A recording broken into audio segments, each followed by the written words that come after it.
siamo nel mese della tematica le virtù. Abbiamo parlato delle virtù cardinali, delle virtù principali, importantissime, di virtù basiche per poter sviluppare altre virtù nella nostra vita. Abbiamo parlato delle virtù teologiche, quelle che c'entrano con il nostro rapporto con il Signore.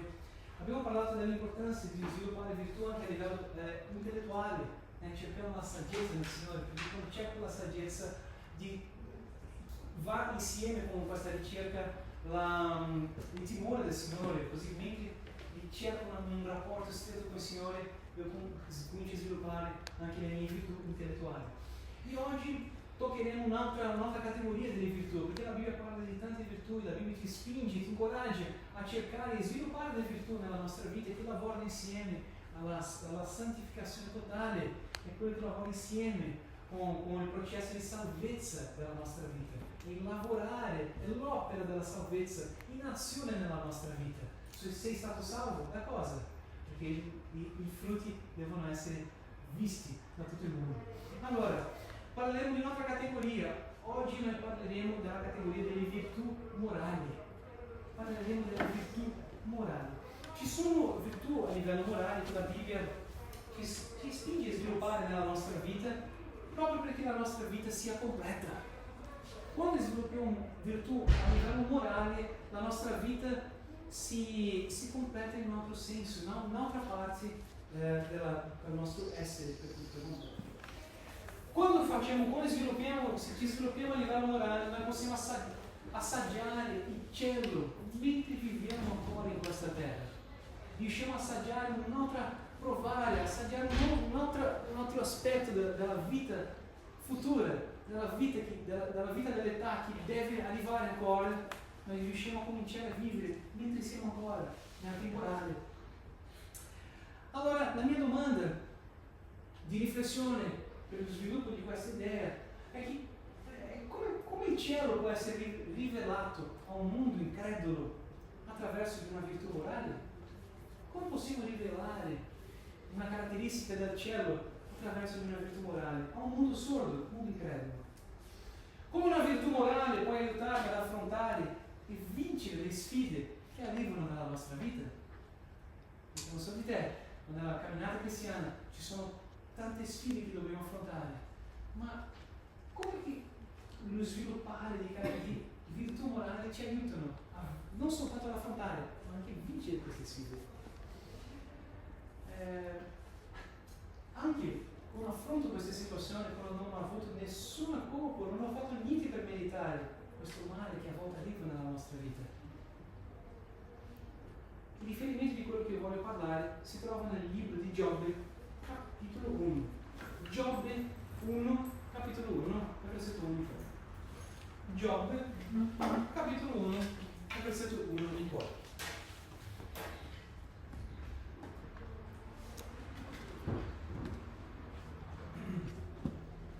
Vado avanti. Dice così: c'era nel paese di Uz un uomo che si chiamava Giobbe. Questo uomo era integro, dice così, integro e retto, e temeva Dio e fuggiva il male.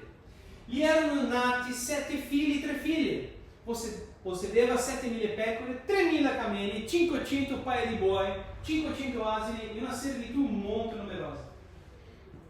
Questo uomo era il più grande di tutti gli orientali. I suoi figli erano soliti andare gli uni dagli altri e a turno organizzavano una festa e mandavano chiamare le loro 3 sorelle perché venissero a mangiare e bere con loro.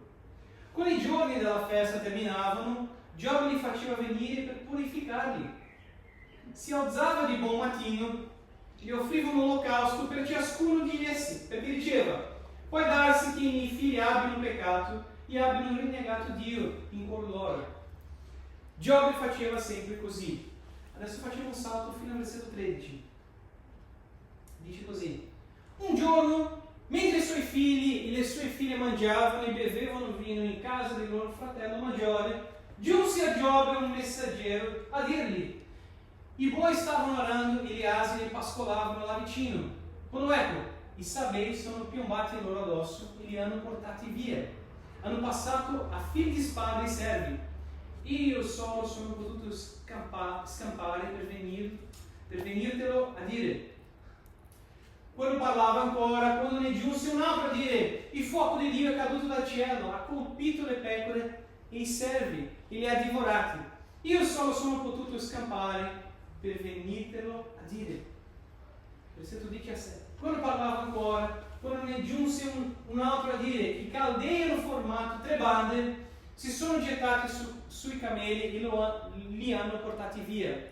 Hanno passato a fili di spada i servi, io solo sono potuto scampare per venirtelo a dire. Quello parlava ancora quando ne giunse un altro a dire: i tuoi figli e le tue figlie mangiavano e bevevano vino in casa del loro fratello maggiore. Ed ecco che un gran vento, venuto dall'altra parte del deserto, ha investito i 4 canti della casa, che è caduta sui giovani. Essi sono morti e io solo sono potuto scampare per venirtelo a dire. Versetto 20. Allora Giobbe si alzò, si stracciò il mantello, si rase il capo, si prostrò a terra e adorò, dicendo: nudo sono uscito dal grembo di mia madre e nudo tornerò in grembo alla terra. Il Signore ha dato, il Signore ha tolto, sia benedetto il nome del Signore. In tutto questo Giobbe non peccò e non attribuì a Dio nessuna colpa. Il titolo del mio messaggio, della virtù che voglio parlare questa sera, dentro della categoria virtù morale, è integrità. Integrità. Giobbe era un uomo integro. Questa integrità ha fatto riflettere il cielo nella sua vita. Era un uomo che aveva piacere in sacrificare, in offrire olocausti al Signore. Lui offriva anche per i figli suoi. Lui prendeva cura dei suoi figli, prendeva cura con amore di quello che Dio aveva confidato nelle sue mani.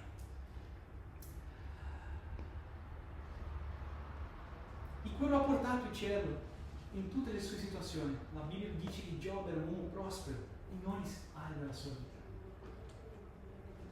Tu vuoi sapere come lui era tanto così prospero? Allora, 2 punti solo che voglio portare di questo testo che parla del rispetto dell'integrità. Prima cosa che voglio parlare, che possiamo capire di tutta la storia di Giobbe, dai 42 capitoli che ci sono nel libro di Giobbe, che racconta la storia di Giobbe. Il numero 1, l'integrità è una virtù praticata intenzionalmente. L'integrità è una virtù che viene praticata in modo intenzionale. Non so se tu sei mai domandato perché Giobbe non ha mai abbandonato una vita integra. Lui ha sempre vissuto una vita integra. Prima, quando il Signore gli benediva e tutto andava bene. Dopo, in questo secondo momento, conosciamo le storie, il nemico è andato davanti al Signore, lo ha accusato, il Signore ha permesso che potesse toccare la sua vita e comincia a succedere una cosa dopo l'altra nella vita di Giobbe. E ancora lì lui non aveva perso la sua integrità. Perché Giobbe non ha mai perso la sua integrità? Forse c'è un segreto qua che possiamo imparare dalla sua vita. Viveva una vita integra, sacrificava per i suoi figli e Dio riceve questo come un onore, perché quando il nemico viene davanti al Signore a accusare Giobbe, Dio dice a Satana: vedi il mio servo, il mio fedele servo Giobbe, uomo integro. Il Signore lo chiama integro. Dio lo benedisce, lo prospera la vita integra. Allora, la vita integra non è promessa che tutto andrà sempre bene nella nostra vita. La vita integra non è una promessa che nessun male arriverà nella nostra vita. Non affronteremo il giorno male, il giorno cattivo. La Bibbia parla di questo. No? Satana aveva, tra virgolette, portato la storia di Giobbe, no? Davanti a Dio per accusarlo. Posso mettere tra virgolette, aveva portato Giobbe davanti a Dio per accusarlo. La vita succede a tutti noi. Anzi, Gesù ha detto che in questo mondo avrete afflizione. Ma abbiamo una bella notizia con Gesù, giusto? Alleluia. Forse questo libro della Bibbia per rispondere alla domanda, la classica domanda dell'uomo, perché cose cattive succedono a persone buone? E subito quando il male succede nella vita di Giobbe, la prima cosa che succede è che la sua integrità viene messa in domanda. Perché tu continui a vivere in integrità? Guarda quello che succede intorno a te. Allora io capisco che la vita integra non è una promessa di pace eterna nella terra. Un'altra cosa che io imparo qui è che per essere virtuoso ed integro, anche nella mia afflizione, mi serve una scelta intenzionale giornaliera. Quando lui è stato confrontato, lui ha detto: noi accetteremo il bello con il Signore, non accetteremo anche il cattivo, non accetteremo anche il male con lui. Lui sceglieva giornalieramente di vivere una vita integra davanti al Signore, nonostante le circostanze della sua vita. Qual è il segreto quando la Bibbia vuole insegnarti qua? Allora io capisco che la distanza tra la mia situazione, il mio atteggiamento, il mio comportamento davanti alla mia situazione, forse io posso chiamare questo della misura della mia virtù. Spiego di nuovo. La distanza di quello che succede e del posizionamento mio fisso davanti a quello che credo è la misura della mia virtù per affrontare quella situazione. Tu scegli di vivere una vita onesta,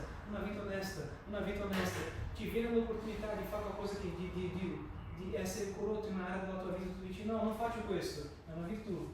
Viene un'opportunità più grande in quale tu dici continuo qua, la situazione cresce di là, ma tu continua fisso in quello che tu credi, allora la tua virtù è ancora più grande. La situazione maggiore arriva nella tua vita, tu continua fisso e fermo dove tu credi, nella tua credenza. Forse questa è la misura della tua virtù per affrontare quella situazione. Ma pastore, quello è tanto difficile. Sì, è certo che è difficile. La Bibbia non dice che è facile.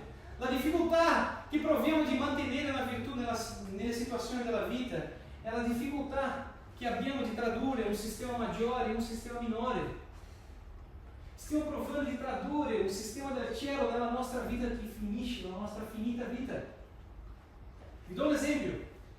Se io provo di trascrivere un brano che è stato scritto per un pianoforte, una chitarra acustica, avrò molta difficoltà, perché sto provando di tradurre un sistema più complesso, un sistema maggiore, in un sistema più limitato. Ovviamente è difficile, ma la riflessione non è in questa difficoltà. La riflessione che io voglio farti capire è forse nella frustrazione del pianista che sa che il suo brano è complesso, ma lui sa che sta provando di tradurre una canzone che è suonata da un'orchestra. Quando io e te proviamo di vivere per gli standard biblici che traducono il cielo nella nostra vita, noi stiamo provando di aggiustare o di tradurre nella nostra vita finita un sistema maggiore. Noi stiamo provando di tradurre un sistema maggiore in un sistema minore. È ovvio che è difficile. È per quello che ci serve un'attitudine, una scelta intenzionale giornaliera. Allora, la testimonianza di una vita integra parla di una realtà maggiore, di coloro che hanno sì i piedi per la terra, piedi per terra, ma il cuore in cielo. Amen, amati? Amen. Ha senso quello che dico o no? Amen. Ha senso o ha senso? Come si dice in inglese? Ha senso, giusto? Ha senso quello che dico, Chiesa? Sì. Seconda cosa che voglio dire qua, che ho visto in questo testo qua, che ho visto nella storia di Giobbe, quando lui affrontava tutte le sue difficoltà, perché nella storia di Giobbe abbiamo un capitolo di apertura qua, che parla della sua situazione, di una prova che lui affrontò. Il capitolo 42 parla della conclusione di questa situazione, ma tutti gli altri 40 capitoli, e nella Bibbia 40 è il numero che parla dell'uomo, parla delle difficoltà e delle lamentele e di come Giobbe ha dovuto affrontare questa situazione nella sua vita. 40 capitoli, 40 è il numero dell'uomo. La difficoltà era a livello umano. Punto numero 2 che voglio parlare qua è che le virtù vengono fortificate, sono delle afflizioni. Le nostre virtù, quelle che proviamo di sviluppare con il Signore, vengono fortificate quando stiamo ad affrontare le nostre afflizioni. Allora non è l'assenza di afflizioni, ma è come affrontiamo la nostra afflizione. Noi avremo giorni cattivi da affrontare, non è che non avremo, sì avremo, ma come riusciremo ad affrontarli?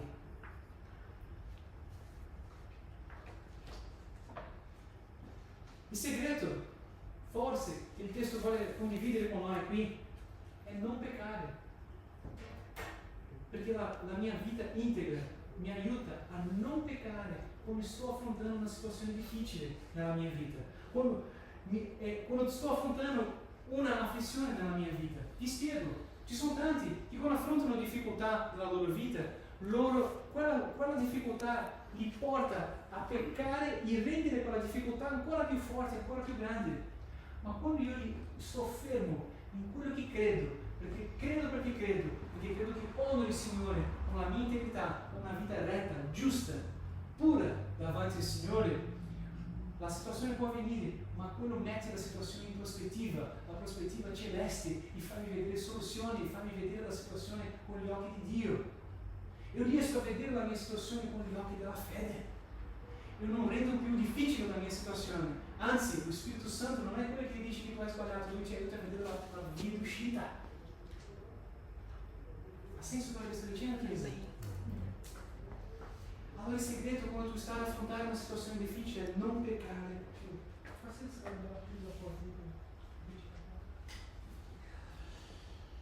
Alleluia. Nelle mie afflizioni, come il Signore, Lui opera nella mia vita. Se io affronto le mie afflizioni con il Signore, guarda le opere che il Signore fa nelle nostre vite. Impariamo con l'esempio di Giobbe. Prima cosa che il Signore opera qua, integrità nelle mie emozioni, che viene rappresentata per la moglie di Giobbe. Giobbe capitolo 2 versetto 8, la sua moglie, la prima cosa lo domandò: perché sei ancora integro? Cerchi ancora integrità? Maledici il tuo Dio e muori. Tu hai già domandato perché tutte le cose di Giobbe sono state toccate, ma la sua moglie no? Lui ha perso figli, ha perso proprietà, ma la sua moglie non è successo niente con la sua moglie, no? Tu hai già domandato perché? Perché quando Satana gli ha detto lui è così perché tu hai messo una protezione sopra la sua vita e lo ha benedetto, ma tolta la benedizione e lui non sarà così. E cosa ha detto il Signore? Tu puoi toccare tutto tranne la sua vita. Perché niente è successo alla moglie di Giobbe? Perché quando Dio guarda di sopra, marito e moglie sono una carne sola. La moglie di Giobbe è la vita di Giobbe.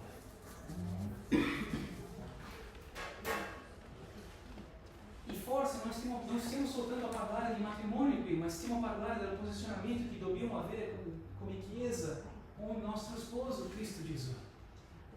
Io quando ero appena sposato, ho affittato un scooter. Io e Sara andavamo in giro nella nostra luna di miele.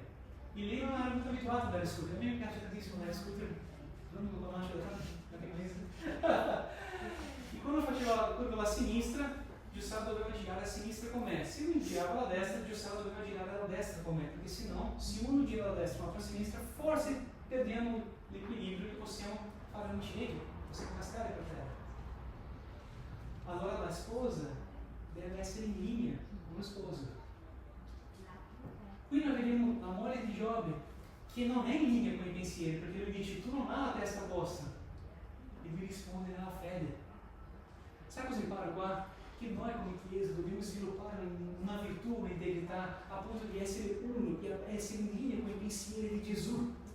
Se Gesù dice benedici, non diciamo benedici; se il Signore dice no, non diciamo no; se il Signore dice sì, non diciamo sì; se il Signore dice amen, non dice amen. Posso dire una cosa con rispetto? In Cristo si dice gloria. Amen. Amen. Amen. Alleluia. Tutte le sue promesse sono in Lui, sono sì, amen. Allora forse, questo confronto di moglie e marito qua parlava di un conflitto interno, parlava di un conflitto tra quello che penso verso quello che sento. Perché il sentimento era: perché tu stai facendo questa cosa? E lui con la sua testa diceva: non sei a posto, non stai a pensare bene. Essere integro nelle sue emozioni posso tradurre questa parola come essere intero. Il Signore non vuole che tu sia spezzato nelle tue emozioni. Il Signore vuole che tu sia intero, integro, completo nelle tue emozioni. Come abbiamo imparato nella predica scorsa, nel Salmo 42, nel momento della tua crisi, dici quello che tu credi per superare quello che tu senti. Nella mia afflizione con il Signore, Lui opera l'integrità sociale. Gli amici di Giobbe sono venuti là per fortificarlo. Gli hanno fatto anche delle domande. Lui è stato confrontato tante volte socialmente. La Bibbia dice che quando lui aveva tutte le sue ferite, lui era in mezzo alla città e lui si grattava. Certe traduzioni dicono con un pezzo di un'attrezzatura fatta con fango, e c'è un'altra versione che dice con una tegola. Lui si grattava e tutti quanti nella città lo vedevano. Il Signore lavorava un'integrità anche sociale. Anche se la sua moglie l'aveva consigliato in modo sbagliato, il Signore sempre invia Bildad, Zofar e Elifaz nella tua vita. Elifaz è stato uno che li ha non soltanto consigliato, ma lui mi ha aiutato a vedere le cose dalla giusta prospettiva. In mezzo alla tua difficoltà, Dio sempre ti invia Elifaz nella tua vita. È per questo che noi crediamo all'Intim, perché è un luogo dove tu puoi sviluppare le amicizie vere, reali, per aiutarci a vicenda ad affrontare le tue sfide. Amen? Le tue difficoltà. Il Signore lavora integrità anche nel mio credo. Giobbe è passato per un momento che lui aveva la testa a posto, ma ci sono 40 capitoli e a un certo punto lui comincia a domandare: Signore, tu governa questo mondo per giustizia, perché io sono una persona integra, ma tu governi questo mondo con la giustizia?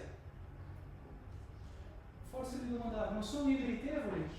E la domanda che lui ha fatto è quella domanda che facciamo tante volte, che non avvia senza uscita: perché?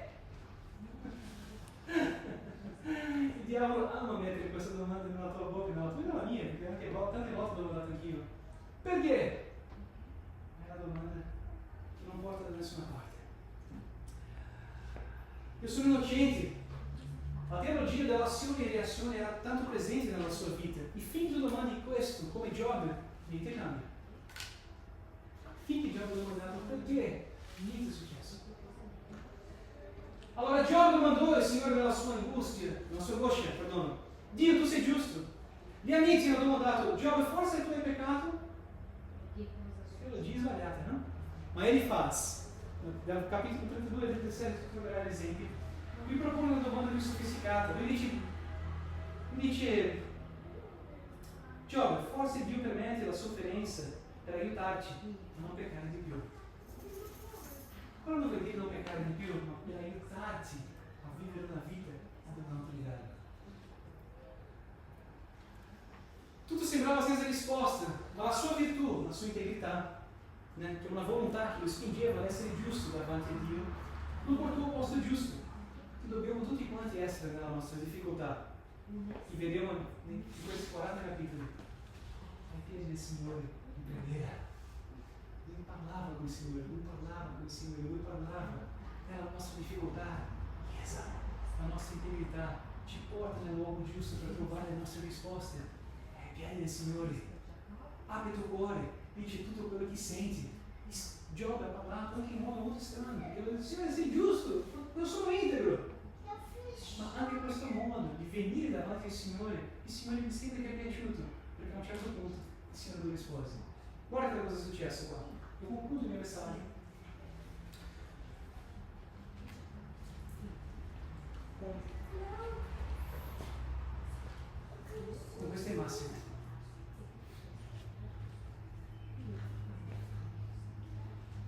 John Wesley sempre diceva che nelle afflizioni io conosco Dio. Giobbe, mentre parlava con il Signore, incominciò ad ascoltarlo, perché il Signore comincia a parlare anche con lui comincia ad ascoltare il Signore, lui riconosce Dio nella sua difficoltà. Lui dice nel capitolo 19: io lo so che il mio Redentore vive. Aleluia! Que é uma mensagem profética, muito profético, porque a palavra de Jesus adelante. É uma mensagem profética e cristocêntrica, porque a palavra de Jesus. Capítulo 38, Dio lhe rispose in mezzo alla tempesta. Tanta volta la tempesta nella nostra vita è il luogo dove conosciamo il Signore. Dio in mezzo alla tempesta comincia a rispondere a Giobbe. A volta la maggiore rivelazione di grazia del Signore nella nostra vita vengono proprio in mezzo alla tempesta. E se il Signore ha scelto la tempesta per rivelare un cuore di grazia. E il Signore le dice, rispondimi, Giobbe. Lì in pratica stava dicendo, tu sai le risposte? Dio comincia a smontare la teologia sbagliata di Giobbe. Lui dice, io domanderò e tu mi rispondi, Giobbe. Il Signore ha detto a Giobbe. Capitolo 42, Giobbe si ravvede e si umilia. Altre aree della vita di Giobbe vengono trattate. Altre aree della nostra vita vengono trattate quando siamo di preghiera. Perché io posso essere integro, ma questa integrità può fare il mio cuore orgoglioso. Se io sono integro, sono fiero che sono integro. Io posso essere integro, ma avere tante aree che non sono state trattate ancora nella mia vita. La Bibbia dice che Giobbe aveva amarezza nel suo cuore. Lui aveva un senso di giustizia che viene da una cattiva teologia. Lui aveva un dolore emozionale dentro. Giobbe domanda il Signore, a un certo punto lui riconosce, si umilia davanti al Signore e lui domanda il Signore la stessa domanda che il Signore non aveva detto. La frase che Dio ha detto, Giobbe, io domando e tu mi rispondi. A un certo punto Giobbe dice, no Signore, io domando e tu mi rispondi. Lui ha usato la stessa frase. In pratica, lui diceva, non in modo mio, in modo tuo, perché le tue vie sono più alte delle mie vie, i tuoi pensieri più alti dei miei. Alleluia. Giobbe a questo punto, dal punto di vista forse poetico, io posso capire che Giobbe a quel punto si è reso conto che lui è stato portato proprio in tribunale. In tribunale c'era. Perché prima che ha parlato è stato colui che lo accusava, Satana, l'accusatore. Perché lui è venuto davanti al santo giudice e gli ha detto, hai visto il tuo servo Giobbe? Togli da lui e tu vedrai. Lui ancora era domandato, riceveva delle domande, ma questa volta chi faceva delle domande non era più colui che veniva ad accusarlo, ma era il suo avvocato.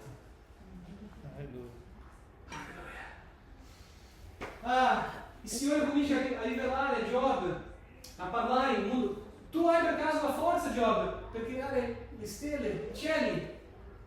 Lui non ha risposto alla domanda di Giobbe, perché cose cattive succedono a persone buone, ma lui ha fatto vedere che c'era una realtà maggiore sopra la testa di Giobbe, che Giobbe non aveva la capacità, nemmeno la logica per capire. Forse quello che Dio stava facendo era più grande perché lui potesse comprendere a quel momento. L'unico modo era avere fiducia attraverso della sofferenza e l'integrità ci aiuta in questo. Quando capisco che sono amato, è più facile essere integro nella mia vita. Giobbe non ha mai abbandonato una vita integra perché lui sapeva che l'integrità ci aiuta a vedere la vita con una prospettiva divina e collegarmi a una realtà maggiore. Io non posso capire esattamente tutto quello che succede intorno a me, ma io so che c'è qualcosa di più grande, che io sono di qualche forma collegato a questo, e questo mi aiuterà. E per questo motivo io avrò forza, troverò le forze per affrontare questa valle, per affrontare questa montagna, per attraversare questo mare.